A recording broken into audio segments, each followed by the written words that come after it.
सत्संग मानवता के अंदर चंपापुरा कालवा रोड जयपुर दिनांक 10 जुलाई 2025। अब आचार्य कमला जी सत्संग देंगे। गुरुदेव महेश गुरु साक्षात परब्रह्म तस्मै श्री गुरुवे नमः। प्रेमी सज्जनों, आज जो ये सत्संग हो रहा है ये महाराज जी की ही कृपा है। उन्होंने जाते जाते काफी जो है पुस्तकें छपवा दी थी। तो जिन हमारे पास स्थान का अभाव था, इसलिए हमें जो है कुछ भी कहो, उनकी कृपा कहो, प्रसाद कहो, तो हमें ये स्थान लेना पड़ा। बाकी महाराज जी की कोई आश्रम बनाने की इच्छा नहीं थी, ना ही उन्होंने पहले आश्रम बनाया और ना ही मेरे आश्रम बनाने की कोई वो थी।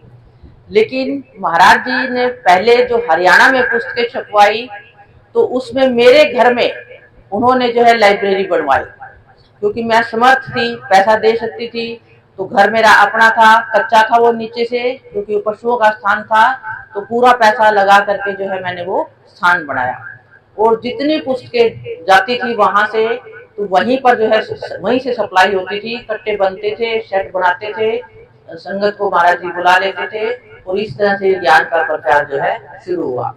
उसके बाद जब वो स्थान जो है, क्योंकि पहले बहन रहती थी, मैं तो कभी कभी आती थी, फतेहाबाद में थी। जब ये लगा कि अब मैंने कहा महाराज जी यहाँ कोई संभालने वाला नहीं है, तो फिर महाराज जी ने मनोज सिंगल को, क्योंकि वो भी मैं चाहती थी कि इस काम को संभालने के लिए कोई सहयोग चाहिए, तो महाराज जी कहते थे तू चाहती थी तो तेरी इच्छा से लड़का हमें मिल गया है। तो उसके पश्चात वो सारी की सारी बुक्स हमने वहाँ ट्रांसफर करवा दी। 500 किताब महाराज जी कहने लगे तो अपने घर में रख ले, आगे तक थोड़ा मोटा जितना होती है तो वो वहां से लाने में दिक्कत रहेगी। अब जो है यहाँ राजस्थान में भी जो है, क्योंकि महाराज जी सेवा लेते नहीं थे, फिर भी आती थी तो लेके तो जाते नहीं थे। कोई पैसा उन्होंने आज तक ना वो घर लेके गए और ना ही उन्होंने अपने शरीर के लिए, अपने परिवार के लिए इस्तेमाल किया। तो जितनी जो सेवा आई वो यहाँ इकट्ठी करके यहाँ 3-4 आदमियों को महाराज जी साइन करवाते थे और खाता खुलवाया। और कहने लगे इतनी सेवा इकट्ठी हो गई है, तो मैं नहीं चाहता कि ये पैसा जो है यहाँ रखा रहे, तो इनका पुस्तकें छपवा दी जाए, ताकि जो है पुस्तक तो कोई खाएगा नहीं, पैसा तो कोई भी खा सकता है। तो इसलिए उन्होंने पुस्तकें छपवा दी। और कुछ समय तक ये पीछे जेजानी जी बैठे हैं, इनके घर में बेसमेंट में वो किताबें रखी रही। अगर वो रखे रखते तो हमें जगह लेने की जरूरत ही नहीं थी। लेकिन उनको लगा, वो कहने लगे भी मैंने ये कोठी बेचनी है, फ्लैट लेना है। अब जैसे उनकी मालिक की मौज थी तो हमें स्थान लेना पड़ा, और वही चलाएंगे, वही करेंगे, मैं तो एक निमित्त हूँ। तो उन पुस्तकों में क्या है, वो पुस्तकें जो है ज्ञान का खजाना है। आपको ऐसा ज्ञान जो है बहुत कम मिलेगा। गुरु जगह जगह है, सत्संग चल रहे हैं, प्रचार हो रहा है, और ये धर्म जो है आस्था का विषय है। तो गुरु की आवश्यकता क्यों है? आज गुरु पूर्णिमा का दिन मनाया जाता है, क्योंकि गुरु का महत्व क्या है, गुरु की क्या आवश्यकता है। पहले तो ये बात समझो। आप ये समझो गुरु नाम ज्ञान का है, और ये ज्ञान किसी जीते जागते आदमी से मिलेगा। वैसे तो हम सभी हिंदू हैं, मानते हैं, कोई किसी मूर्ति को पूज रहा है, कोई शिव को मानता है, कोई राम को मानता है, कोई बालाजी को मानता है, कोई माता को मानता है। सब ने अपनी अपनी आस्था से इष्ट बनाए हुए हैं। और इष्ट से क्या होता है, लोगों की अगर श्रद्धा आस्था जितनी जबरदस्त होती है, उनके काम हो भी जाते हैं। आप देखते हैं लोग मन्नत मांगते हैं, सालासर जाते हैं, काम होते हैं, पैदल चल के जाते हैं, किसी तरह से जो है तप करके जाते हैं, और फिर वो दूसरों को बताते हैं, दूसरों की श्रद्धा बन जाती है। तो इस तरह से धर्म जो है चलता है। तो अब प्रश्न ये है कि ये माजरा क्या है। ये जितने भी हमने इष्ट बनाए हुए हैं, ये इंसान की मान्यता है। परमात्मा के अनेक रूप नहीं है, परमात्मा तो सबके अंदर ही बैठा है। परमात्मा एक है और वो हमारे अंदर ही हाजिर है। लेकिन क्योंकि हम अपने अंदर में देख नहीं सकते, तो इसलिए जो है इंसान जो है अपने, और कुछ अहंकार भी ना आए, इंसान ने अपने जगह जगह जो है अपने इष्ट बना लिए। और इष्ट से अगर किसी की जबरदस्त श्रद्धा है तो उसकी मनोकामना पूर्ण भी होती है। अब मन्नत मांगते हैं, कितनों की होती है, कितनों की नहीं होती, क्या रहस्य है, क्यों नहीं होती किसी की, किसी की हो जाती है, इसके पीछे रहस्य क्या है? इसके पीछे रहस्य ये है कि जिसकी जितनी श्रद्धा आस्था होती है उसका काम जल्दी बन जाता है। अगर आस्था में कमी रहती है, देखा देखी करते हैं, जैसे एक गया जिसकी मन्नत पूरी होगी वो औरों को बताएगा, वो कहेगा भी आओ फटाफट यहाँ जाओ आपकी इच्छा पूरी हो जाएगी, तो लोग देखा देखी जाते हैं। तो देखा देखी में वो आस्था नहीं बनती, वो तो लकीर के फकीर हो जाते हैं। मुझे याद है कि सालासर में मैं पहली बार जब मैं पढ़ाती थी तो बच्चों का टूर लेके गई थी, वहाँ कच्चा रेत पड़ा था, छोटी सी चार दीवारी थी, कुछ भी नहीं था। और आप देखो किसने बनाया? लोगों की आस्था ने, जिसके काम होते चले गए, चलते गए, चलते गए। तो इस तरह से धर्म जो है फैलता है। लेकिन महाराज जी ने बताया कि इच्छा तो पूर्ति हो जाएगी, वो सबकी हो भी नहीं सकती, जिसकी आस्था सबकी बनती नहीं है, जबरदस्त आस्था किसी किसी की बनती है। तो इसलिए गुरु की क्या जरूरत होती है? गुरु आपको जीने का रहस्य बताता है। आपके कोई समस्या आ गई, घर में कोई तकलीफ आ गई, तो आप किससे पूछोगे? तो उस समय अगर कोई अनुभवी जीवित गुरु किसी को मिल जाता है तो वो उसकी प्रकृति देख करके बताता है कि ऐसा ऐसा कर लो, उपाय बताता है और उसका समाधान हो जाता है। और दूसरी बात, वो देख लेता है कि इसको क्या चाहिए। कुछ लोग तो केवल संसार की ही इच्छाएं मांगते रहते हैं। महाराज जी कहते थे उस नाम के अधिकारी मेरे पास तो बहुत कम आते हैं, ज्यादातर सब यही, किसी की लड़की की शादी नहीं हो रही, किसी के लड़के की नहीं नौकरी लग रही, किसी को और कोई घर में समस्या है, तो ये समस्याएं ही चलती रहती थी। फिर भी वो प्रसाद देते थे उसी तरह से, तो किसी के काम हो जाते थे, किसी के नहीं होते थे। बात वही आ गई, चाहे मूर्ति को ले लो, चाहे गुरु को मान लो, गुरु कोई हार्ड बांस का पुतला नहीं है, गुरु नाम ज्ञान का है। महाराज जी कहते थे कि जो मैं ज्ञान दे रहा हूँ इसका नाम गुरु है। ये शरीर तो नश्वर है, ये तो चला जाएगा। और इसीलिए मैंने उनकी पुस्तकें लिखवाई थी, महाराज जी आप तो चले जाओगे, आपका ज्ञान जो है पुस्तकों में रहना चाहिए ताकि आगे आने वाली पीढ़ी के ये काम आए। तो वो पुस्तकों में वही बातें जो है लिखी हुई हैं। और मुझे ये क्या कहते कि ये ज्ञान फैलाते रहना ये गुरु ऋण है। तो उन्हीं की जो है ये कह लो आदेश कह लो, उन्हीं की कृपा से मैं काम कर रही हूँ। मेरे जो है कुछ नहीं है, मैं तो केवल उनको सुबह शाम नमन करती हूँ, मेरा कोई काम रुका नहीं। क्योंकि कहते हैं गुरु लोक और परलोक दोनों बना देता है। तो वो कैसे बनाता है? गुरु की आवश्यकता, कई कहते हैं भी आज कल किस गुरु पे विश्वास करें, पाखंडी इतना है। आप देख रहे हो जगह जगह गुरु हैं, फिर वो पकड़े जाते हैं तो लोगों का विश्वास टूटता है। तो यहाँ पर मैं महाराज जी को कहती थी, महाराज जी गुरु पे भी विश्वास कैसे करें, लोगों का विश्वास टूट जाता है। तो कहने लगे अगर कोई खुद सच्चा है और वो सच्चा गुरु चाहता है, कुछ पाना चाहता है, उस नाम का अधिकारी है, अगर वो ये विचार करेगा कि मुझे ऐसा गुरु चाहिए तो उसको वैसा गुरु घर बैठे मिल जाता है।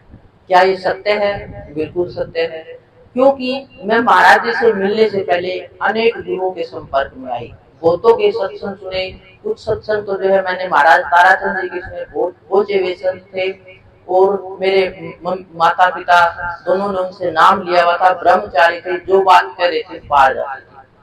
तो महाराज जी मेरे पिताजी उनके पास मुझे लेकर के भी गए, लेकिन वहां से मुझे दीक्षा नहीं मिली, क्योंकि वो जानते थे उन्होंने चोला छोड़ देना था, मैं छोटी थी। तो संत पारखी होते हैं, उन्हीं की कृपा से मैं होशियारपुर पहुंची। और फिर होशियारपुर पहुंचने के बाद भी मेरी संतुष्टि नहीं हुई।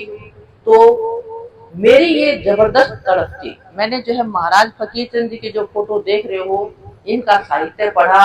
इनका साहित्य पढ़ करके मुझे लगा कि मुझे ऐसे गुरु चाहिए जिनसे मैं बैठ करके बात कर सकूं, मुझे कोई दिक्कत आए तो मैं पूछ सकूं। तो मुझे ऐसे रूबरू वाले गुरु चाहिए। भीड़ में मैं शामिल नहीं होना चाहती, भीड़ चाल की तरह मैं नहीं चल सकती।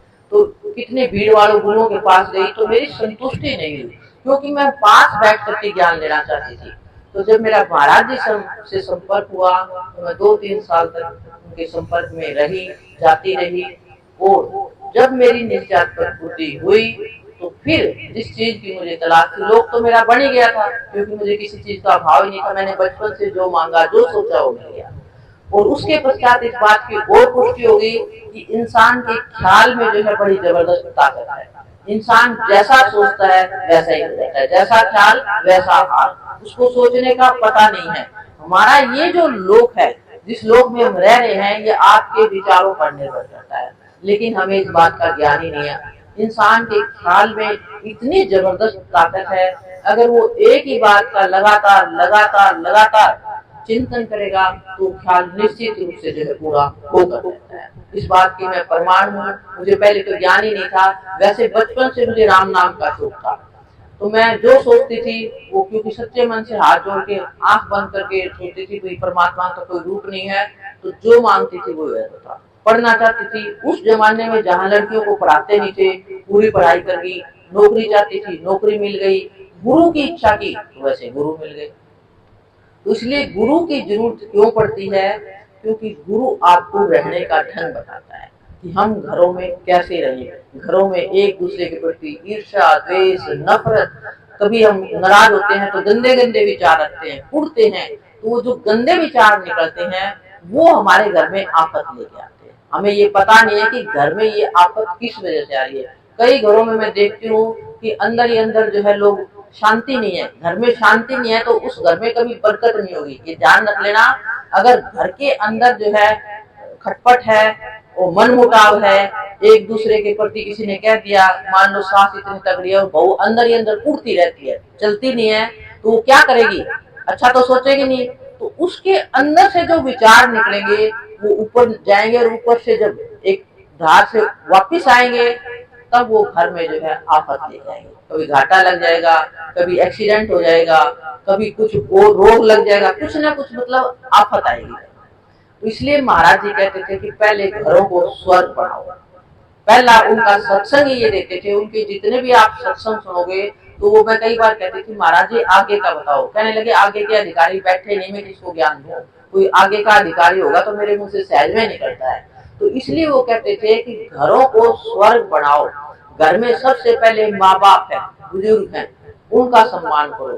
कितने लोग हैं जो आजकल बुजुर्गों का सम्मान करते हैं? कोई सम्मान करने वाले? घरों शहरों में देखो जा जाके कि वृद्ध आश्रम बन गए, नहीं तो हिंदुस्तान में कभी वृद्ध आश्रम का नाम ही नहीं सुना था। अब जो जितनी ज्यादा पढ़ाई चल गई है, बाहर का पाश्चात्य रंग आ गया है, टीवी से मीडिया से इतना चल गया है कि सब आने वाली लड़कियां जो है नौकरियां करती हैं। तो जब बुजुर्ग माँ बाप आते हैं तो उनको वजन लगता है, उस शर्त भी हम क्यों रखे? अगर दो भाई है तो बंटवारा करते हैं, माँ को तो बाप को तो, और उसको भी रखने में वो नौकर की तरह रखते हैं, काम चाहते हैं। तो कोई उनका सम्मान नहीं चाहता। तो ये क्या शिक्षा है? क्या मिलेगा? वो क्या सोचते हैं उनको सुख मिलेगा? भूल जाएं। बिल्कुल भी जो अपने माँ बाप का सम्मान नहीं करता, जिसकी आत्मा दुखती है, जिस माँ बाप ने तुम्हें पाल पोस करके इतना बड़ा किया है, तुम्हें इस लायक बनाया है, और अगर तुम उनकी आत्मा दुखाते हो तो भूल जाओ कि तुम्हें सुख मिलेगा। कभी मिल ही नहीं सकता। मैं तो खुद, हमें ज्ञान नहीं था, मैं माँ के सामने बोल पड़ती थी तो माँ मेरी शिकायत करती थी, महाराज ये लड़की वैसे बहुत अच्छी है, बहुत सेवा करती है, लेकिन उल्टा बोलती है। तो महाराज जी ने मुझे बताया अगर मेरे पास आना है तो तेरी माँ की शिकायत नहीं। माँ तो, माता पिता सबसे पहले गुरु है। जब गुरु वही, उन्हीं का तुम सम्मान नहीं करते तो कहाँ जाओगे? गुरु तो बाद में है। गुरु तुमने देखा है कौन कैसा है? माँ बाप ने जन्म दिया है, सब कुछ तुम्हें इस लायक बनाया है। तो इस तरह से गुरु जो है वो रहने का ढंग बताता है कि आपस में प्रेम प्यार से रहो, मन मुटाव मत रखो। ये जितने सास बहू जो बनते हैं, भाई भाई, ये सब लेने देने के, कोई लेने आता है, कोई देने आता है, कोई चुकाने आता है। जैसे जो है आप देखते हैं कई बच्चे तो इतने लायक होते हैं कि बुढ़ापे तक माँ बाप की सेवा करते हैं। तो ये क्या है? वो उनका, उन्होंने किया हुआ है शुभ कर्म, उस कर्म का उनको मिल रहा है। और कुछ जो है माँ बाप की कुछ तो कर्म फिलोसफी है, तो ये लोगों को पता नहीं है। तो गुरु जो है, जैसे मैंने मंत्र पढ़ा गुरु ब्रह्मा गुरु विष्णु, तो सबसे पहले गुरु को ब्रह्मा बताया है। क्यों माना है गुरु को ब्रह्मा? ब्रह्मा क्या करता है? सृष्टि की रचना करता है। तो गुरु क्या करता है? वो भी जो है रचने का काम करता है। पहले तो वो बताता है कि कैसी संतान उत्पन्न की जाए, क्योंकि आजकल माँ बाप जो आज के युग में है वो संतान से ज्यादा दुखी है। सब कुछ अपना सर्वस्व लुटा देते हैं। एक एक दो दो संतान है, पहले तो संतान ज्यादा होती थी, और जब संतान पूछते नहीं है तो उन्हें बड़ा दुख होता है। तो उस समय महाराज जी ने ये जो है जब सत्संग देते थे तो वो कहते थे अगर ये ज्ञान बेटियों को पहले हो जाए तो उन्हें संतान से बुढ़ापे तक कभी तकलीफ नहीं आ सकती। कैसे? वो कहते थे कि इच्छा पैदा करके पति पत्नी ये विचार करें कि हमारे घर में ऐसी संतान आए जो हमें सुख दे, पूरे परिवार को सुख दे, पूरा हमारा नाम रोशन करे, ऐसी कोई संतान आए। अगर ऐसा विचार करके पति पत्नी जो है संतान उत्पन्न करते हैं, तो बीज रूप में जो है ऐसी आत्मा वो चाहते हैं, क्योंकि पहले इच्छा कर ली ना, तो उनके घर में कोई विशेष आत्मा जन्म लेगी। और अगर वैसे अपने स्वाद के भोग में संतान आ जाती है, गर्भ ठहर जाता है, तो उसके बावजूद भी महाराज जी कहते थे कि अगर उसको गुरु ज्ञान मिल जाता है तो वो क्या करेंगे? महाराज जी उसको बताते थे कि वो जो है ना ये इच्छा रखे, जो मेरे गर्भ में संतान है वो ऐसी संतान हो, अच्छे अच्छे सुंदर विचार रखे, अच्छे पुस्तक पढ़े, घर के अंदर पूरे प्यार से रहे, सास की सेवा करे, बड़ों की सेवा करे, मतलब जो जो वो करेगी ना, जो माँ है, जो गर्भ में बच्चा है, वो जो जो करेगी वो बच्चे के अंदर अपने आप आ जाएगी, उसको सिखाने की जरूरत नहीं है। महाराज जी ने प्रैक्टिकल मेरे सामने जो है 2-3 घरों में, मुझे याद है, बाकी तो और भी कई जगह किए होंगे, तो उन्होंने ऐसी संतान जो है उत्पन्न करवाई। और वो कहते थे कि हमारी पहली संतान में और अब वाली संतान में बहुत फर्क है, क्योंकि माँ के खून से जो है बच्चा बनता है। तो अगर माँ घर में झगड़ा करेगी, ईर्ष्या द्वेष रखेगी, मान लो जिठानी से, दुरानी से, सास से ईर्ष्या रखती है, बच्चा गर्भ में है, तो भूल जाओ कि बच्चा तुम्हें सुख देगा। उसके मन में तो आपने जो है पेट में उसके डाल दिया है, बीज डाल दिया है, वो ईर्ष्या जो होगा तो वो ईर्ष्या ही रखेगा। वो जो है अगर झगड़ा करती है तो झगड़ा करेगा, सिर भी फोड़ेगा। तो इसलिए अगर गर्भ के समय ये बात ध्यान रखी जाए तो उसे कभी जो है माँ को जो है फिर उससे कभी शिकायत नहीं हुई। एक बार ऐसे महाराज जी सत्संग देने गए हुए थे, तो सत्संग में वो लेडी बैठी हुई थी और उसके घर में गए थे, सत्संग शुरू नहीं हुआ था, तो वो काम में लग गई और बच्चे को जो उसने चारपाई पे बिठा दिया, मच्छरदानी लगी हुई थी, और कहने लगे बेटा यहीं बैठे रहना जब तक मैं जो है तेरे को ना बुलाऊं या मैं आवाज ना दूं। तो कई देर तक बैठा रहा बेचारा, भूल गई माँ, तो काम में भूल गई। फिर उस बच्चे ने धीरे से आवाज लगाई, माँ अब मैं उठ लूं। अब उसको होश आई, कितनी देर से बच्चा बैठा है। तो महाराज जी कहने लगे महाराज जी बहुत आ गया था ये बच्चा, जैसे आपने कहा था वैसे ही मैंने पैदा किया है, तो मुझे आज तक इससे जो है कोई शिकायत नहीं है। एक बार और वहाँ कौन सी जगह गए थे, जगह का तो मैं नाम भूल गई, तो वो लेडी जो उसने बालाजी की भगत थी, और उसने महाराज जी का जो है सत्संग करवाया। तो फिर वो कहने लगी महाराज जी मैं अपनी संतान से बहुत दुखी हूँ, मेरे 3 लड़के हैं और तीनों घर में ऐसे उछलते रहते हैं, पूरा दिन तोड़ फोड़ रखते हैं। मैं वैसे कहना मानते हैं, कोई शिकायत नहीं है मुझसे, लेकिन शरारत इतनी करते हैं कि पूरा दिन घर में तोड़ फोड़ मचाए रखते हैं।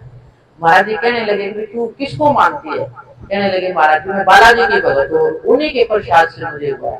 तो वो हंसने लगे, बालाजी की भगत है तो फिर बच्चे तो फिर कुछ बताएंगे, हनुमान जी तो खुद भी उछल कूद करने वाले थे, तो फिर तू कैसे उम्मीद रख सकती है? बच्चों से वैसे तो कोई शिकायत नहीं है, वैसे कोई शिकायत नहीं है, लेकिन शराब बहुत करते हैं तोड़ फोड़। तो कहने लगे कोई बात नहीं, इनको ज्ञान देंगे हो जाएंगे।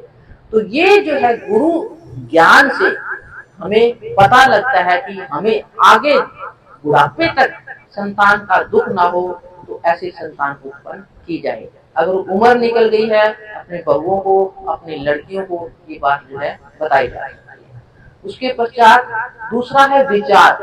विचार मन उठाता है, ये मन जो है विचार उत्पन्न करता रहता है, क्योंकि मन का काम ही है संकल्प विकल्प।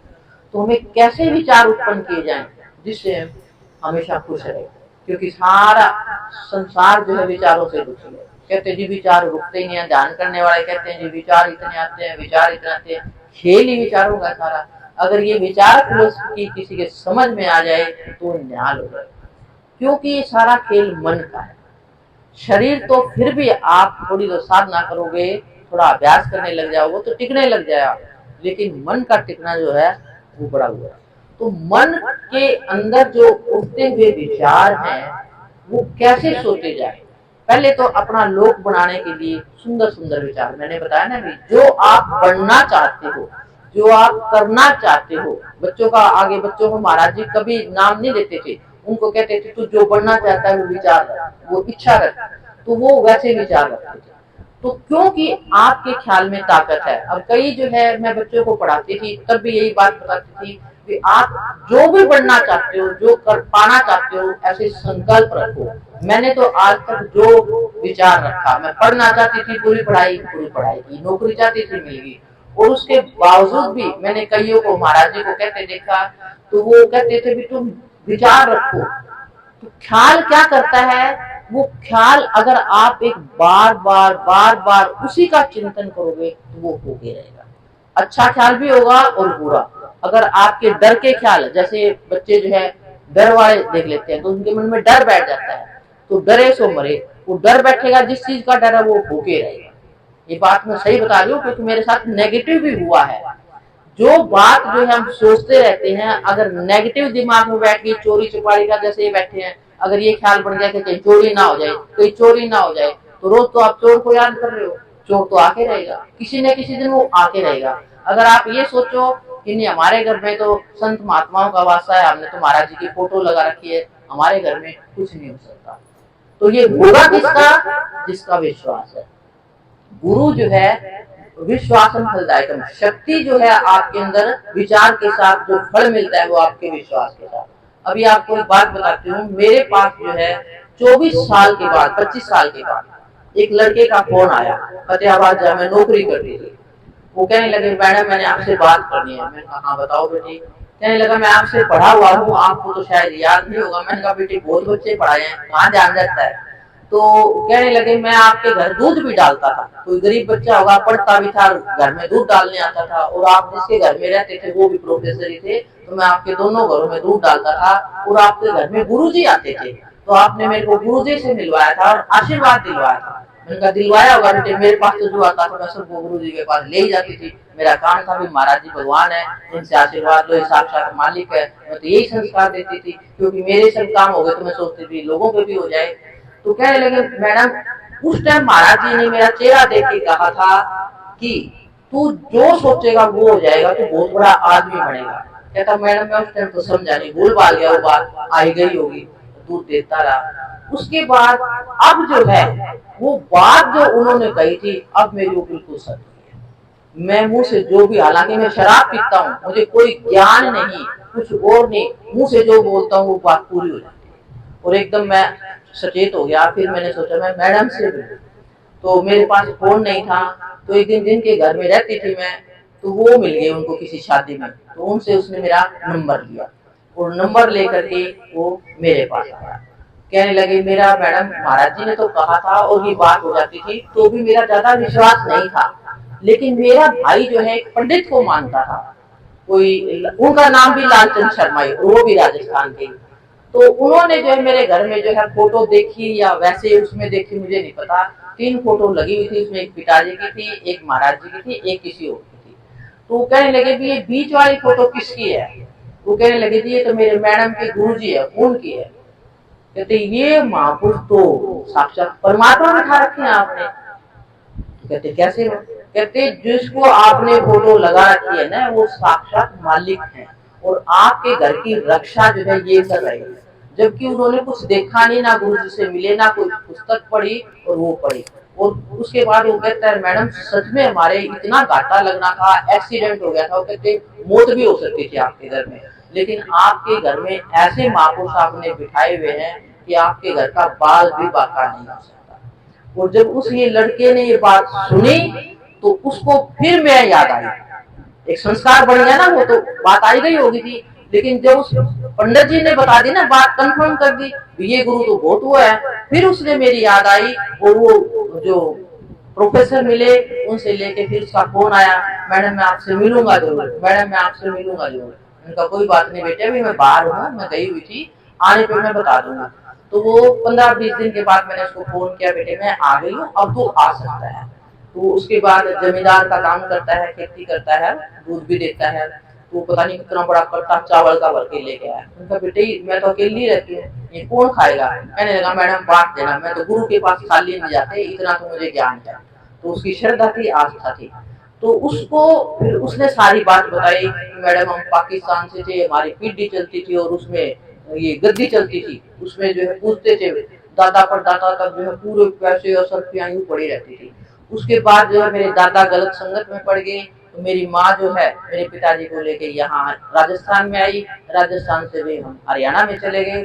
मेरे पिताजी की भी शादी नहीं हो रही थी, तो उन्होंने जो है एक दोस्त ने कह के करवा दी। वो कहने लगे भी मैं तेरे मेरे पास जो जमीन है तेरे नाम करवा देता हूँ। दोस्त तो भला आदमी था, नहीं तो आजकल के जमाने में तो कहते करवा दे भाई, तेरी तो शादी नहीं हो रही, मैं ही हड़प लेता हूँ। लेकिन वो दोस्त बहुत वफादार था, तो उसने उसके फादर की शादी करवाई और ये बहन भाई। और कहते अब भी मैडम मैं और तो कहीं जाता नहीं, कहीं भी कभी गुरुद्वारे चले जाता हूँ, तो गुरुद्वारे में भी एक पाठी बड़ा पहुंचा हुआ है, वो कहता है तू इधर आ, कहता है मेरा माथा देख के कहता है तू बहुत बड़ा फकीर बनेगा। अब ये देखो मतलब जो सच में पारखी होते हैं वो कैसे पहचान लेते हैं। उस टाइम वो बच्चा दूध बेच रहा था और कहते हैं अब मैंने शराब भी छोड़ दी मैडम, और जो जैसे महाराज जी के मैं सत्संग सुनता रहता हूँ, जैसे महाराज जी ने बताया था मैंने वैसे ही संतान उत्पन्न की है। मेरे बच्चे बड़े लायक हैं, जो कहता हूँ वैसे मानते हैं, और आप जब भी उस साइड फतेहाबाद आओगे तो मैं आपको घर जरूर लेके जाऊंगा। तो ऐसे गुरु जो है बहुत कम होते हैं, क्योंकि महाराज जी का कोई स्वार्थ नहीं था, वो केवल सच्चा ज्ञान देना चाहते थे। वो कहते थे शक्ति का भंडार आप हो, जितनी भी शक्ति है वो शक्ति आपके अंदर, आप साक्षात परमात्मा का ही रूप हो, परमात्मा कहीं बाहर नहीं है, परमात्मा आपके अंदर ही है। लेकिन उसको देखने का, उसको जगाने का रास्ता गुरु करता है। क्योंकि आप देखते हो अगर किताबों से ज्ञान हो जाता तो इन स्कूल विद्यालयों की जरूरत ना पड़ती। किताबों में सारा लिखा हुआ, कितना भी चाहे आजकल कहते हैं भी अध्यापक ऐसे निकल रहे हैं, पढ़ाते नहीं है, वो नहीं करते, कई गंदे काम भी करते हैं, फिर भी बच्चों को कहाँ भेजोगे? घर तो नहीं पढ़ाओगे, पढ़ाने के लिए भेजना तो वहीं पड़ेगा। आजकल डॉक्टर लूट रहे हैं बीमार आदमी को, एक बार आ जाए छोटा सा, महाराज जी कहते जुकाम हो तो भी 10 टेस्ट लेते हैं। हालांकि डॉक्टर जानता है कि उसको इसके टेस्ट की जरूरत नहीं है, फिर वो इतने टेस्ट लिख देते हैं, लूट रहे हैं। लेकिन और सब जानते भी हैं जाएगा, जब गला रुकता है तो नुस्खे सब किताबों में भरे पड़े हैं, नुस्खे से ठीक हो जाते तो डॉक्टर के पास जाने की जरूरत ही नहीं थी। गला रुकता है तो हॉस्पिटल में जाना ही पड़ता है, वो करे। इसी तरह से अगर किसी को कुछ पाना है तो उसे गुरु की शरण जाना ही पड़ेगा। गुरु की शरण जाए बगैर काम बन नहीं सकता। गुरु जो है अगर आप सच्चे मन से वो हो तो वो कहते, महाराज जी तो कहते थे गुरु को ऐसा, शिष्य को ऐसा चाहिए गुरु को सब कुछ दे, गुरु को ऐसा चाहिए शिष्य का कष्ट न ले। लेकिन शिष्य को क्यों कहते थे कि अपना सब कुछ अर्पण कर दे। गुरु भूखा नहीं है, लेकिन वो देने की आदत दिलवाते थे, क्योंकि जो दोगे वो मिलेगा। ये संसार का नियम है कि इस संसार में जो चीज आप निकालोगे, अगर धन आप चाहते तो महाराज जी कहते थे अपनी सामर्थ्य के अनुसार किसी जरूरतमंद को, जरूरी नहीं है मंदिर में ही दो, मंदिरों में बहुत आपकी आंखों के सामने ये लगे कि वहां यहाँ जगह जायज है, ये जरूरतमंद है, अपने हाथ से उसको पैसा और बताओ मत कि मैंने उसको इतने दिए, उसकी मदद करी ना। गीत मत गाओ, गीत गाओ तो पुण्य खत्म। जरूरतमंद को आप दो और भूल जाओ तो वो दिया हुआ पैसा आपका दुगना हो जाएगा। किसी को दोगे वही चीज लौट करके दुगनी होकर के आपके पास आएगी, ये सिद्धांत है। किसी का सम्मान करोगे तो सम्मान मिलेगा, अपमान करोगे तो अपमान मिलेगा। जो चीज आप अपने पास से निकालोगे वही चीज आपके पास लौट कर आएगी। लेकिन मैं देखती हूँ, मैं महाराज जी को, मैं देखो फकीरी में रही हूँ, अकेली रही हूँ, बड़ी तनख्वाह है, लेकिन आप मानोगे नहीं मेरा बैंक बैलेंस कुछ भी नहीं। मैं फकीरी की जिंदगी जी है, ज्यादा पैसा आता था यूं लगता क्या खर्च करूं, जरूरतमंद को जहाँ जिसने भी जब जहां भी जरूरत पड़ी मैं देती रही। क्योंकि लोगों से, महाराज जी फकीर चंद जी का मैंने सत्संग पढ़ा था, लोगों से छूटता नहीं है। कहते जिससे माया नहीं छूटती वो विचार क्या छोड़ेगा। अरे छोड़ने की आदत तो डालो पहले, विचारों से तो जब छूटोगे, चाहे हाथ से देना छोड़ो, हाथ से ही नहीं छूटता तुम्हारे से तो विचार इतनी आसानी से छूट जाएंगे। बहुत गहरा ज्ञान है, बहुत बड़ी बात है अगर इसको समझो तो महाराज फकीर चंद जी के मैंने पूरा साहित्य पढ़ा, जबरदस्त ज्ञान हुआ। उसी के बाद ये इच्छा हुई कि मुझे ऐसे ही गुरु मिले, जहां चाह वहां रहा। आपके ख्याल में ताकत है ना, ऐसी इच्छा की तो ऐसे गुरु मिले। और क्या गुरु मिले, मेरा जीवन ही बदल, पता ही नहीं था, हमें जीना ही नहीं आता। कोई कह देता था तो बात मन को लगती थी, इसने क्यों कड़वी बात कह दी, ईर्ष्या रहती थी, उसको बदले में जरूर सुनाऊंगी। ज्ञान नहीं था ना, और ये सब कह रहता है जिसको ज्ञान नहीं है। तो मैं बड़ी रिवेंजफुल थी बहुत ज्यादा। कॉलेज में भी अगर प्रिंसिपल ने भी कुछ कह दिया तो मौका देखती थी इसको सुनाऊंगी जरूर। लेकिन महाराज जी के मिलने के पश्चात भी हम अपने अपने कर्म के भागी हैं, जो करेगा वो पाएगा। वो गलत कर रहा है तो सजा उसको मिलेगी। बेटे तेरा कोई बार बाका नहीं कर सकता, तेरे मन सच्चा है तो वो परमात्मा लाए। अब मैं देखती हूँ कई बार लोग आ ही नहीं पाते, कहते जी साधन नहीं है। अरे जिसने आना हो, मैं जब नौकरी करती थी और जब अप्रैल में बैसाखी पे जाती थी, उस टाइम ड्यूटी लगी होती थी, कभी सुप्रीडेंट की कभी डिप्टी की, और कई बार दिक्कत आई, लेकिन मेरी जबरदस्त इच्छा थी कि मैंने सत्संग में जरूर जाना है। कितने भी अड़चन आई, एक दो बार कहा भी तो दूसरे मदद करने आ गया, जाओ मैडम मैं संभालूंगा, आप चिंता ही ना करो। एक अड़ गया जी छुट्टी पे नहीं जाने देंगे, आपको जाने नहीं देंगे हम आपको, तो मैं उससे ऊपर वाले से मिली भी, मैं इस सत्संग में जरूर जाऊंगी। तो कौन करता है? अगर आपकी चाह है तो कोई रोक नहीं सकता। अगर अच्छी जगह जाने में भी आप ये बहाना करो कि साधन नहीं है, पैसे नहीं है, ये नहीं है, तो ये तो इसका मतलब आपकी जबरदस्त चाह नहीं है। जो चीज पाना चाहते हो उसकी जबरदस्त चाह रखो। धन चाहते हो धन दो, मान चाहते हो बड़ों का सम्मान करो, वस्त्र चाहते हो वस्त्र का दान करो। मैं कहती हूँ जो चीज दोगे वो आपके पास लौट करके आ जाएगी, ये सिद्धांत है। तो गुरु जो है हमें रहना सिखाता है, हम कैसे जो है खुशी खुशी रहे। अब लोग जो है नकल करते हैं, शादियों में इतना खर्च कर देते हैं, कर्जा ले लेते हैं, इतना कर्जा ले लेते हैं कि फिर वो उतरता नहीं है, फिर वो भयभीत होते हैं। क्यों लोग महाराज जी कहते हैं कि उतना ही खर्च करो जितना आपकी पॉकेट है, अपने कमाई से ज्यादा खर्च करो ही मत। क्यों? क्योंकि महाराज जी खुद मिसाल देते थे, कहते भी मेरे तो इतने बच्चे थे, भाई के भी मेरे भी, और मैं जो है जब शादी में भी फकीरी में जिया, भाई को देता रहा, पैसे जोड़ा नहीं, क्योंकि गुरु से ज्ञान मिल गया था तो मेरे लिए मिट्टी और सोना बराबर था, तो मैंने कभी पैसा जोड़ा नहीं। हालांकि कैप्टन की पोस्ट पे थे।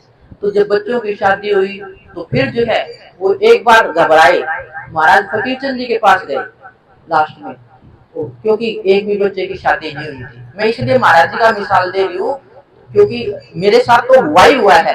तो उन्होंने कहा कि मैं महाराज जी की मुट्ठी चप्पी करने लगा और कहने लगा कि महाराज जी ऐसे ऐसे सब बच्चे स्कूल गोई है, शादियां भी करनी है, मैंने पैसा जोड़ा नहीं, राजस्थान में तो बहुत पैसा मांगते हैं, कैसे बच्चों की शादी करूंगा। तो मुट्ठी वो हुक्का पीते थे, तो उन्होंने बात सुनी और फिर हुक्का भरते।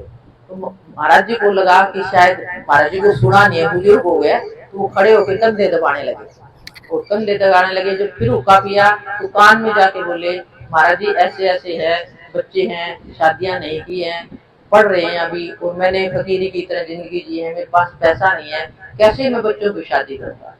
उसके बाद जो है फिर महाराज जी फिर हुक्का पी के चले गए। उसके बाद फिर एक बार उठे तो महाराज जी ने तीसरी बार फिर कहा। फिर फकीर चंद जी महाराज जी ने आंख खोली और कहने लगे अरे मैं तो सोच रहा था लालचंद तू बाजी मार गया, तू तो अभी कोल्लू के बैल की तरह वही बैठा है, अरे तुझे उस पर भरोसा है कि नहीं? कहते बस ये बात की और मैं साष्टांग दंडवत। कहते सब बच्चों की एक एक रुपए में शादी, जबकि कहते कोई नहीं करता, एक एक रुपए में शादी कर दी, किसी के लड़के के परिवार से कोई धन नहीं लिया, लड़कियों को अपनी हैसियत के अनुसार दे दिया, कोई दिक्कत नहीं आई।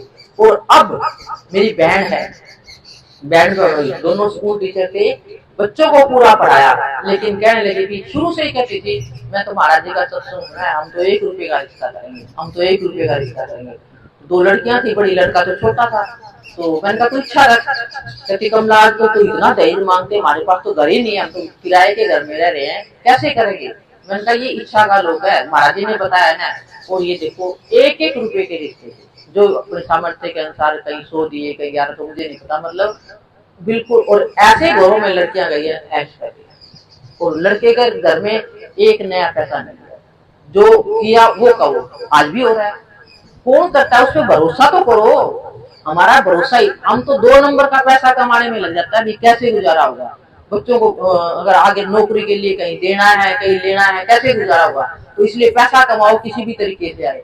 तो वो जो पैसा कमाया जाता है वो बरकत नहीं करेगा, बच्चा बिगड़ जाएगा आपका, कहीं और पैसा उड़ा देगा। अगर जोड़ जोड़ के बच्चों के लिए जाते हो, अपने हाथ से दे जाओ जो कुछ करना है। मुझे तो यूं लगता है मेरे पास जो पैसा रहेगा वो आपका कौन बरतेगा, क्यों ना अपने हाथ से ही कर दो।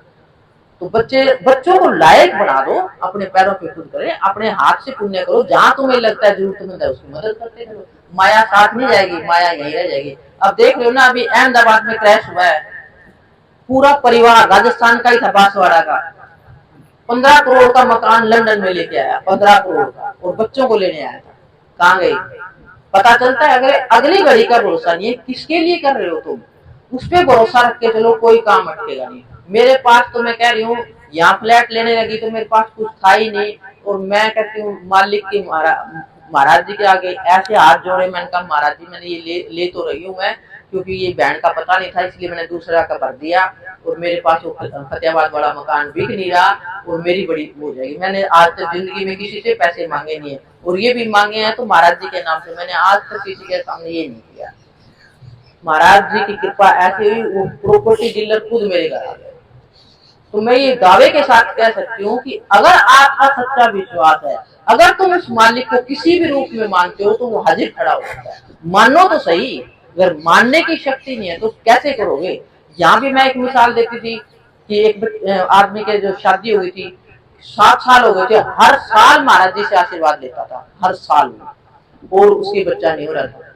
तो वो कहने लगे, फिर वो मेरे से भी है, मैंने कहा तुम्हें 7 साल हो गए शादी को, तुम्हारे बच्चा नहीं हो रहा है और तुम महाराज जी से आशीर्वाद भी ले जाते हो, तो इसका मतलब ये है कि तुम्हारा पूरा विश्वास नहीं है। उनको मैंने अलग से बुलाया, मैंने कहा तुम इनको क्या मानते हो। कहते गुरु जी। मैंने कहा गुरु जी नहीं, साक्षात मालिक है। अगर तुम इनको मालिक समझ के मानते हो, ये सोचते हो आशीर्वाद देंगे प्रसाद देंगे खाली नहीं जाएगा, तो जा ही नहीं सकता। तुम्हारे विश्वास में कमी है। बंदा मोज न पाई चूक चाकरी माई, तुम्हारे विश्वास में कमी है। कैसे। मैंने कहा आप प्रसाद ले जाते हो, फिर सोचते हो पता नहीं इस बार भी होगा कि नहीं, फिर डॉक्टर को दिखाते हो, बुद्धि आपकी हिल जाती है। बुद्धि में एक बार भी थोड़ा सा विचार नेगेटिव आ गया ना, पता नहीं होगा कि नहीं होगा, काम नहीं बनेगा। विश्वास दिख गया ना, अगर थोड़ा सा विश्वास हिल जाता है तो काम वही रुक जाता है। मैंने कहा इस बार मेरे कहने से आप महाराज जी से प्रसाद लेके जाओ, और ये मान करके ये जो है मालिक ही बैठे हैं, साक्षात मालिक ही बैठे हैं, और ये जो दोगे वो खाली जा ही नहीं सकता। फिर किसी डॉक्टर के पास जाने की जरूरत नहीं, किसी को बताने की जरूरत नहीं, आप जो है प्रसाद लेके जाओ, और ना हो तो अगले साल मुझे पकड़ लेना। लेकिन एक बार भी विचार दूसरा नहीं आना चाहिए, भी पता नहीं वाला नहीं होना चाहिए।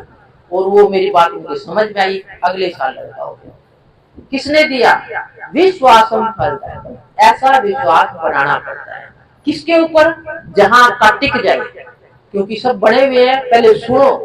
जहां भी आपकी बात आस्था बड़ी हुई, महाराज जी तो किसी को दीक्षा देते ही नहीं थे, वो तो कहते तुम्हारा जहां मन करता है वहां जाओ, लेकिन जहां जाते हो उसको परमात्मा मानो।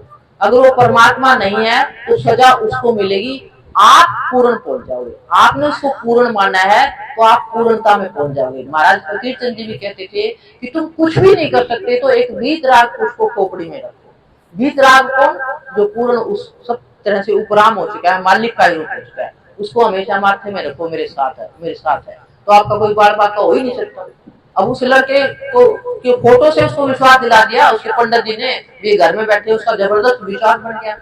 तो खेल जो है सजनों विश्वास का है, और कोई ऐसा गुरु बता दे, गुरु खुद ही पूजना चाहे तो वो नहीं है, वो तो सारी उम्र पूछते रहो। गुरु पूजा ये नहीं है।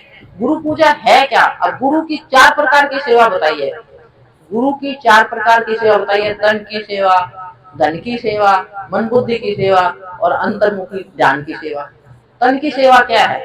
अब मुझे तो तन की सेवा करने का मौका मिला, बहुत ज्यादा मिला, क्योंकि गुरुजी आते थे तो घरों में रुकते थे, आश्रम तो उन्होंने बनाए नहीं, तो उनको जितना हो सकता था मेरे से हाथ से खाना बना के खिलाती थी, उमंग में भरी रहती थी, आने वाले आते रहते थे, पूरा घर भरा रहता था, सेवा करती थी। ये तन की सेवा क्या है। भी गुरु की कोई मुट्ठी जप्पी करे, कहते ना भी गुरु तन की सेवा ये है भाई ना, वो तो उसकी है। आरत सेवा नित्य करे, काम क्रोध चित्त मन से हरे, चरण दबावे पंखा फेरे चक्की पेटे, गुरु कहे जो कार कमावे, और कोई टहल में आर न लावे। मतलब गुरु जो कहता है वो वैसे वैसा करता है, जितना मौका मिलता है उसकी सेवा करे। ये तो तन की सेवा है। व्यास में बहुत बड़ा उस पर पूरा वो लिखा हुआ है एक पेज। पहले तो लोग आश्रम में रहते थे ना, तो लेकिन वहां भी श्रद्धा होनी चाहिए, नहीं तो आश्रम में कितने लोग गुरुओं के संग रहते हैं, कोरे रह जाते हैं। भाव वही आस्था का है। फिर है तन की सेवा। धन की सेवा क्या है।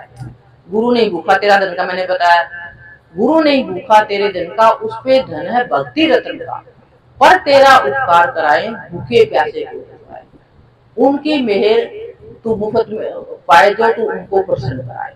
तो गुरु क्या करता है, आपके धन का सदुपयोग बताता है कि धन उस जरूरतमंद को दे, और गुरु बताए उसको ही नहीं, आप जिसको आपका मन करता है, क्योंकि धन तो नश्वर है, वो तो खत्म होगा। अगर अच्छी जगह यूज हो गया तो उसका गुड हो जाएगा। तो वो गुरु को धन नहीं चाहिए, जितना धन है ये हमें तो चाहिए नहीं, अब ये बनाया तो इसी में लग जाएगा।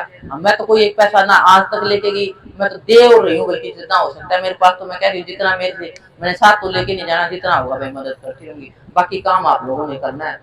तो ये धन है। उसके पश्चात असली सेवा क्या है, जो मन बुद्धि की जो सेवा है, सत्संग सुने वचन पुण्य सुने, ये असली सेवा है, इसको गौर से सुने। सत्संग सुने वचन पुण्य सुने, सुन सुन कर नित मन में गुणे, गुण गुण काढ़ ले तिस सारा, कर सार तिस करे आहारा। क्या मतलब, गुरु जो वचन कहता है, गुरु जो वचन कहता है उसको ध्यान से सुने, और उसमें से जो आपके मतलब की बात है, सारी बातें तो पकड़ में नहीं आएंगी, जो गुरु इतना ज्ञान देता है, तो जो बात आपके पकड़ में आती है तो उसको आप बार बार बार बार बार चिंतन करो कि ये चीज मैंने पानी है। भगवान को पाना चाहते हो, दुनिया को पाना चाहते हो, जो कुछ प्राप्त करना चाहते हो, उसी चीज का आप चिंतन करो, मालिक का नाम। वो मालिक मेरे साथ है, तो गुरु ने कहा तो खाली नहीं जाएगा, गुरु ने कहा तो खाली नहीं जाएगा। अगर उसका ये विचार बन जाता है विचार के साथ कि गुरु का वचन खाली नहीं जाता, तो वो पूरा हो जाता है, क्योंकि ख्याल होके रहता है। मेरे पास तो जब मैं पढ़ाती थी तो एक लड़का शिक्षा पढ़ता था, तो मेरे घर आया, कहने लगा महाराज जी मेरा पेपर, और मैंने कुछ भी नहीं पढ़ा और मैं तो फेल होगा, महाराज जी कृपा करो, महाराज जी कृपा करो, मैं ज्यादा मेहनत नहीं कर पाया और पेपर सिर पे आ गया, आप दया करो। अब महाराज जी क्या दया करे बताओ, जिसने पढ़ाई नहीं। फिर भी महाराज जी तो वो आया आस्था लेके, आस्था उसकी जबरदस्त थी। कहने लगे बेटे तू यूं करना, जो क्वेश्चन पेपर मिले ना उसको लिख के आ जाना, चल जो भी मर्जी लिखाना उसको भर के आ जाना। तो वो कहने लगा पेपर मिलाना, जो क्वेश्चन पेपर था मैं उसी को भरता रहा, लिख के देख के ना, जो क्वेश्चन पेपर आता ना उसको पेपर में पूरा भर दिया मैंने, और वो लड़का पास हो गया। आप देखो क्या चमत्कार हुआ। ऐसे टीचर आजकल करेक्शन नहीं करते, वो सोचा भरा पास हो गया। अब किसने किया, वो विश्वास, नहीं तो और ऐसे कर, ये नकल मत करना। आप सोचे लोग करते हैं नकल, वो हो गया तो चल दूसरा बच्चा भी आया भी मैं भी, ऐसे नहीं होगा, वो तो उसकी आस्था थी। समझ रहे हो ना मेरी बात। तो गुरु जो है वो क्या करता है, वो आपको तरीका बताता है। अगर गुरु का वचन जो है अगर आपको समझ में आ जाता है, सत्संग मुख्य चीज है। लोग हम सत्संग सुनते नहीं, कई बार में महाराज जी से मिलने आते, कहते मेरे से मिलके क्या लोगे, सत्संग में आया करो, सत्संग से बड़ा लाभ होता है। सत्संग सुनने का जहां भी मौका मिलता है कहीं पर भी सुनो, और आपके मतलब की बात हो उसको पकड़ लो, और उसको तो ये बड़े मेरे जीवन में काम आना। सत्संग सुने वचन को नहीं सुने, सुन सुन कर नित मन में गुणे, उसको गुणे कि हाँ ये चीज पानी है, ये चीज पानी है, तो वो आपकी प्रकृति उसकी मदद करती है, ये कि ये सच्चा जिज्ञासु है उसको, ठीक है ना।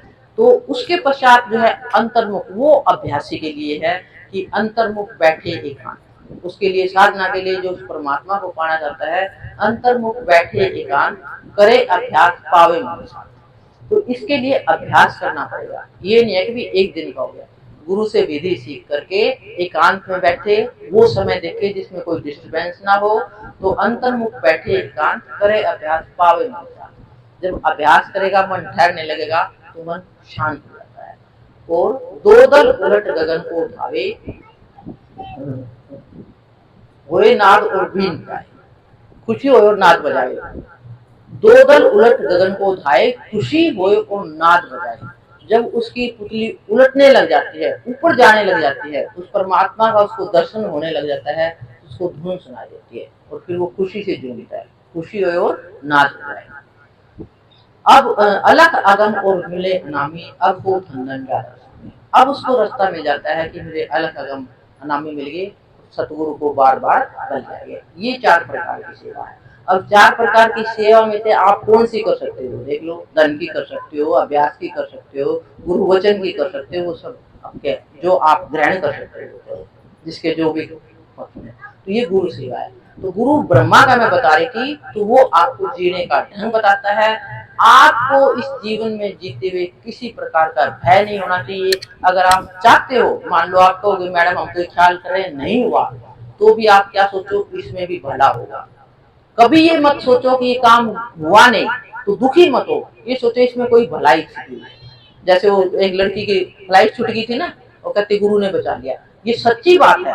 अगर आप ये सोचोगे नहीं, अगर ये सोचोगे वो मेरी किस्मत ही खराब है, ये काम हुआ ही नहीं, बस निकल गई, तो वो अगर ये सोचोगे तो सच में किस्मत खराब हो जाएगी। भाई ख्याल की ताकत है, तो ख्याल तो बढ़िया सोचो, नहीं बात ही सोचो गुरु महाराज और अच्छा करेंगे, गुरु महाराज और अच्छा करेंगे। तो ऐसे विचार करोगे तो तुम्हारे काम बन जाएगा। पॉजिटिव विचार हर हाल में जो है आपने हमेशा सकारात्मक विचार रखने हैं। और ये विचारों का पूरा सृष्टि है, ध्यान में भी और इस लोक में भी। ध्यान में भी यही चीज है और लोक में भी यही चीज है। तो लोक आपका बढ़ेगा आपके ख्याल से, नौकरी मिलेगी, धन मिलेगा, संतान मिलेगी, सब आप ख्याल रखो, परमात्मा के घर कोई कमी नहीं। उसके पश्चात विचार विष्णु विष्णु क्या करता है, पोषण करता है। तो हम जो है इन विचारों को कैसे पुष्ट करें। पुष्ट का मतलब ये है, ख्याल तो सुंदर बता दिए, लेकिन अगर थोड़ा सा भी ख्याल उलट जाता है, घटिया आते हैं ना, संस्कार पड़े हुए हैं, हम दिन भर, संस्कार क्या है, दिन भर देखते हैं, सुनते हैं, पढ़ते हैं, वो छाप पड़ जाती है दिमाग में, और वो छाप संस्कार बन जाते हैं, अचेतन दिमाग में चले जाते हैं, वही संस्कार बनते हैं, और वो संस्कार जो है वो डेवलप हो जाते हैं। तो अगर आप उल्टे संस्कार ले लेते हो, नेगेटिविटी लेते हो, भी ये पता नहीं होगा कि नहीं होगा, तो फिर हो जाता है। तो इसलिए वो कहता है भी सावधान रहो, आगे गड्ढा है तो आपको कोई बता देगा भी देख संभल के चलना। तो गुरु आपको रास्ता बता के कहता है भी इस रास्ते पे चलना है तो ऐसे चलना है, भी संभल के चलना, इसमें उलट नहीं सोचना, विश्वास करो तो एक जगह टिक जाओ, और नहीं टिकता है तो और खोज करो, अगर आपका मन नहीं मानता है तो और खोज करो। गुरुओं की कमी नहीं है, जहां आपका मन टिके वहां टिक जाओ। मैं तो खोज करते करते करते एक जगह टिकी, तो अब मुझे कोई कुछ भी कहे कि मेरा गुरु यूं है वो मेरा कहे, क्योंकि मुझे भी लगा इससे बड़ी बात कोई बता ही नहीं सकता। इतनी सच्चाई जिस गुरु ने बताई है उससे आगे और है क्या। महाराज फकीरचंद जी ने जो खोल के बताया, महाराज लालचंद जी ने जो खोल के बताया, इससे आगे होएगा क्या, तो उसके ऊपर कुछ है ही नहीं। और फिर मेरे को तो अनुभव करवा दिया, अब मैं कैसे मानूं, मेरा अनुभव ना होता तो शायद मैं विश्वास ना करती, क्योंकि जो है मैं ही सोचती थी महाराज जी कुछ हो जाए, चमत्कार की सोचे, चमत्कार ऐसा घटित हुआ, फिर मैंने कभी अंदर का कुछ दिखे तो सही, वो भी हुआ, विश्वास भी किया। और अब आगे महाराज जी कहने लगे कमाई तूने करनी, मैंने तेरे को वो बता दिया है, कमाई जब वो करेगी जब तू ये काम करेगी। मैं ये कहती थी महाराज जी अगर आप अपने जैसा बना जाओ फिर ये काम करो तो ज्यादा बढ़िया नहीं है। कहते नहीं, इतना आसान सौदा नहीं है, अभी तेरे बहुत कर्म है, ये काम करती रहे, तेरे को समय लगेगा, लेकिन ये काम करते करते चलेगी तो वहीं पहुंच जाएगी। तो ये जो है विचारों का वो है। और वो विष्णु शिव क्या करता है, संहार, घटिया विचार आते हैं उनको हटाओ करो, कुछ नहीं है, ये कुछ नहीं होगा, हमारे घर में मालिक बैठे हैं, हमारे घर में साक्षात, उस घर में कभी आप में करती कभी घाटा नहीं लगेगा, कभी चोरी नहीं होगी, कभी बस में बैठे हो तो मालिक को नमन करके चलो कि मैं चल रहा हूँ आपकी ड्यूटी करके, या कहीं भी जाना है, घर से निकलो तो नमन करके चलो, उसको साथ लेके चलो, मालिक मैं आपको साथ लेके जा रहा हूँ, रक्षा करना, घर की रक्षा करना, उसको मतलब अंग संग रखो किसी भी तरीके से, तो अंग संग रहेगा तो आपका कोई बाल बात नहीं, समझ गए। तो ये है लोक बनाने का। और जब ये लोक बन जाता है, हम घर में सुख शांति है पूरी तरह से, कोई खटपट नहीं है, कुछ वो नहीं है, अपने लिए कुछ समय निकालो। अब जैसे आप लोग कई उपराम जिम्मेदारियों से फारिग हो जाते हैं, अब क्या है, अब अपने वो कमाई करो जो आगे जाने वाली है, कुछ अभ्यास की, कुछ दान की। तो अभ्यास की क्या करनी है, उसमें आपने बैठ करके अपने, अब पहले तो कुंडली जागृत करते थे, वो तो मैंने की नहीं, आज भी वो प्रथा चली हुई है, अभी कुंडलियां जागृत करते हैं, तो वो कुंडली जागृत तो मैंने आज तक की नहीं। मैं तो सीधा यहाँ आज्ञा चक्कर में, यहाँ आप इस आज्ञा चक्कर में अपने जो है ध्यान को यहाँ ले, ध्यान क्या है, जो चेतनता आपकी, जो आप अंदर जो है आंख बंद करके देखोगे, जो होश कह लो, होश, चेतनता, सुरत, ये तीनों एक ही चीज के नाम है। सुरत भी वही है, होश भी वही है, चेतना भी वही है। जो आपके अंदर चेतना है ना, जागृति, जो होश है, उसी को चेतना कहते हैं, उसी को होश, उसी को सुरत कहते हैं। सुरत शब्द का जो योग है, तो जब आंख बंद करके आप बैठोगे तो पहले तो आपका शरीर जो है वो स्थिर नहीं होगा, तन स्थिर करना है। तन स्थिर कैसे होगा, इसके अभ्यास डालोगे। आप महाराज जी की फोटो लेके बैठ जाओ, आप गुरु मंत्र लेके बैठ जाओ, जिससे भी जो बताया है उसको रखते रहो, या फोटो देखते रहो, करते रहो करते रहो, तो ध्यान आपका धीरे धीरे शरीर से हटने लग जाएगा। शरीर से हटेगा तो क्या हो जाएगा, शरीर स्थिर हो जाएगा। जैसे शरीर सो जाता है ना, वैसे शरीर हो जाएगा, शरीर में हलचल बंद हो जाएगी, तन स्थिर हो जाता है। क्योंकि तन को फिर पहले करते हैं ना, जैसे मैंने नींद का उदाहरण मैं हमेशा ही देती हूँ, सोते हो तो शरीर हिलता रहता है, लेकिन फिर धीरे धीरे धीरे धीरे सुस्ती से आने लग जाती है, तो शरीर स्थिर हो जाता है। वही जागृत में करना है, तो यहाँ पर आप ध्यान लगाओगे तो धीरे धीरे मंत्र का जाप करते रहो, अजपा जाप करते रहो, फोटो को देखने की कोशिश करो, लगातार मंत्र जाप करते हुए कोशिश करो, प्रेयर करो, तो धीरे धीरे शरीर स्थिर हो जाएगा। शरीर स्थिर हो जाएगा, फिर आपके मन में विचार आएंगे। मन क्या करेगा, या तो बीती हुई बात लेके आएगा, पीछे अतीत की आएंगी, कोई घटना घटी वो याद आएगी, या फिर भविष्य की करने लग जाते हैं, हम ये करेंगे वो करेंगे। भाई मन वर्तमान में तो ठहरता ही नहीं है, या तो पीछे की बात सोचेगा या आगे की सोचेगा। वर्तमान में तो हम बहुत कम चलते हैं। तो उन विचारों को सोचो, ये मन उठा रहा है, ये मन कुछ भी नहीं है, ये तो मेरे ही मन उठा रहा है, उनको हटाओ। ये मालिक मुझे बचाओ इन विचारों से, ये मालिक ये विचार मेरे को परेशान कर रहे हैं, प्रेर करो उसे, मालिक से प्रेर करो। मैं तो अपने विचार छोड़ने का तरीका बता रही हूँ, जैसे मैं करती हूँ, बाकी सबका अपना अपना तरीका है। तो वो विचार अब तो मेरे बहुत कम हो गए, पहले बहुत आते थे, तो उस समय मेरी प्रेयर होती थी। या फिर प्रेयर में इतना प्रेम हो, इतना प्रेम हो, जैसे जब मेरा कई बार ध्यान नहीं बनता तो महाराज जी की फोटो के आगे आंख खोल के मैं रो पड़ती हूँ, महाराज जी मेरे पे दया करो, महाराज जी कृपा करो। आंसू आ जाते हैं, इतना प्रेम उत्पन्न हो जाए कि आपकी आंखों से आंसू हो जाए तो सूरत एकदम ठहर जाएगी, सब विचार खत्म हो जाएंगे, क्योंकि प्रेम में बड़ी जबरदस्त बात है। प्रेम वो धार है, अगर किसी के अंदर प्रेम की धार गुरु के प्रति उमड़ती है तो सीधा ऊपर ले जाती है, कहीं अटकती नहीं, कोई विचार आएगा ही नहीं। जैसे माँ का बच्चे के प्रति प्यार होता है ना, तो बच्चे के लिए कुछ भी कर सकती है। तो ऐसा अगर गुरु के प्रति प्रेम उत्पन्न हो जाता है तो कमाल हो जाता है। लेकिन हम भूल जाते हैं। तो उस जो है यहाँ पर करते करते जब मन भी विचार हट जाएंगे तब क्या होगा। मन के विचार हटने के पश्चात आपकी प्रकृति के अनुसार किसी को लाइट आएगी, किसी को साउंड आएगी, किसी को दृश्य आएंगे, किसी को कुछ आएगा। जैसे मुझे तो, मैं तो शुरू से ही प्रकाश की हो, तो मुझे प्रकाश आता है। शब्द भी अब तो कृपा है मान ली की कई बार धुन भी आती है। तो फिर क्या करना है, जब आपको मान लो प्रकाश दिखाई देता है या स्वरूप दिखाई देता है, तो जो देखने वाली चीज है, देखने वाली चीज क्या है, वो सूरत है। जो उस चीज को देख रही है वो तुम हो, वो खुद हो, वही सूरत है। वो उसको देखने में आप बार बार उस पे ऐसे गड़ा दो, उसमें खो जाओ कि और कुछ ना आए। उसी के अंदर एक टकटकी, मतलब आपका केवल देखने वाले आप और वो, देखने वाले आप और वो, उसी में जो है आप खोते चले जाओ, खोते चले जाओ, डूबते चले जाओ, तो फैलता चला जाएगा। वो फैलते फैलते बड़ा हो जाएगा, फिर आपको और अच्छा लगेगा, इतना वो हो जाएगा मंडल पूरा प्रकाश का। या फिर आपको कहीं धुन आएगी, वही उसी के अंदर आप डूबते चले जाओगे तो आपका रास्ता खुलता चलेगा। और उस समय ये सावधानी की जरूरत है, जिसको प्रकाश नजर आता है, जिसका ध्यान बढ़ने लग जाता है, तो उसके अंदर सिद्धि आ जाती है। वो जो सोचेगा वो उठेगा, वो खाली नहीं जा सकता बिल्कुल भी।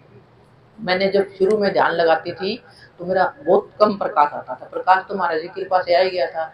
तो एक बार मेरी बहन ने कहीं, उनके हस्बैंड वाइफ का कोई झगड़ा, छोटी सी बात थी, तो उनका झगड़ा वो चल रहा था, वो ऑस्ट्रेलिया जाना चाह रही थी। तो कहने लगी कमला तो मेरे लिए प्रेयर कर, मौका है, बाद में मुझे मौका नहीं मिलेगा, मेरे को ऑस्ट्रेलिया जाना है। मैंने कहा चल मैं कोशिश करती हूँ। उस टाइम इतना वो तो था नहीं। मैंने कहा, मैं महाराज सतीचंद जी ने भी कहा कि जो प्रकाश में साधना करके इच्छा करता है वो जरूर पूरी होती है। तो मैंने ऐसे करके ध्यान लगाया और प्रकाश का जैसे ध्यान आया, तो फिर ये कहा मैं तो उस लड़की की इच्छा पूरी है, हो गया संकल्प पूरा। प्रैक्टिकल करके भी देख लिया। तो ये बात क्या है कि अगर आपकी मन ठहरने लग जाता है, वो कुछ अंदर नजर आने लग जाता है, तो आपका मन क्या हो जाता है, मजबूत हो जाता है। फिर आपकी विल पावर इतनी बढ़ जाएगी, जो बोलोगे, अगर घर में किसी पे गुस्सा कर दिया तो नुकसान है, अगर ध्यान में बैठते हो तो बड़ी सावधानी की जरूरत है।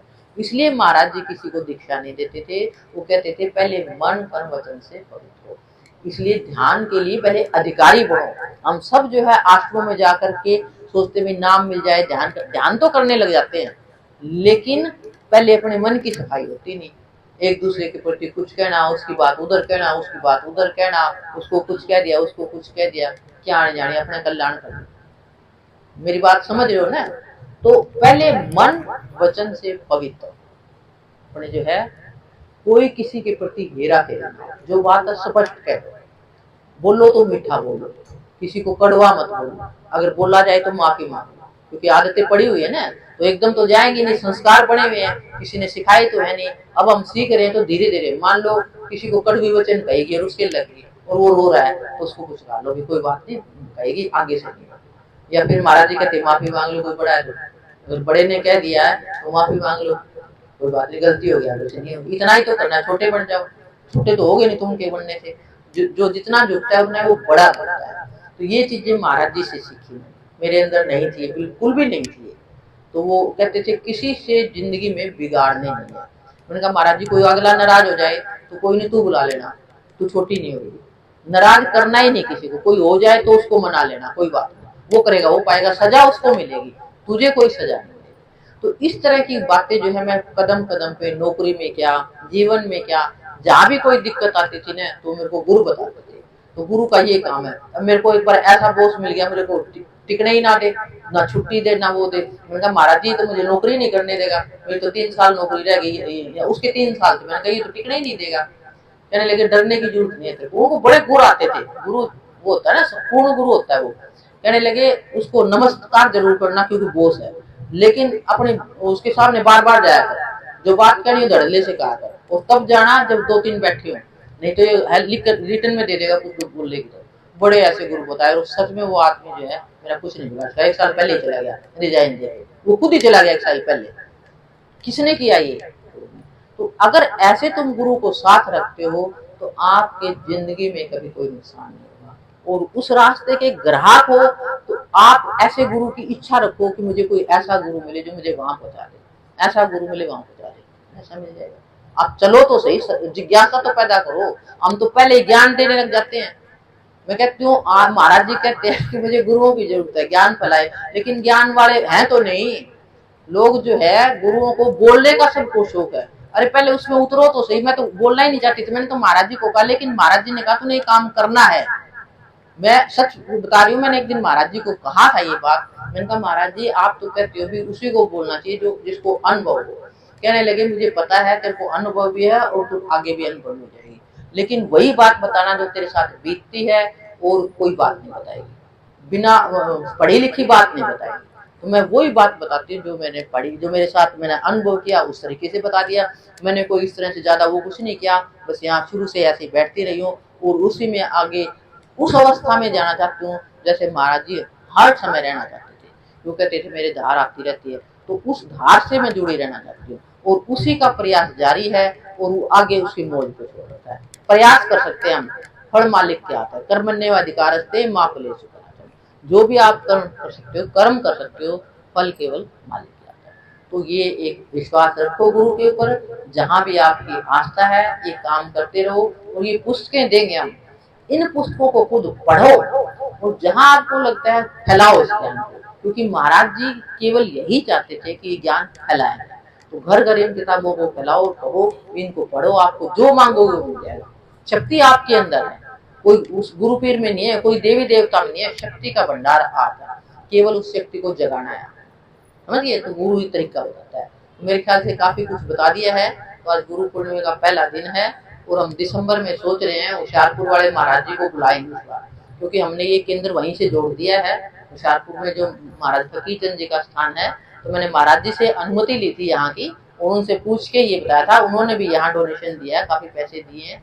और इस बार मैंने कहा था महाराज जी दिसंबर में आपको बुलाएंगे। कहने लगे मैं जरूर आऊंगा। मैंने कहा तब तक अगर कृपा होगी कुछ बन जाएगा तो बहुत बढ़िया है, नहीं तो ऐसे ही करके बुला देंगे। दिसंबर में तो सर्दी का टाइम होगा, तो उस टाइम कोशिश करेंगे। और कोशिश करना ज्यादा से ज्यादा लोगों को लेके आओ।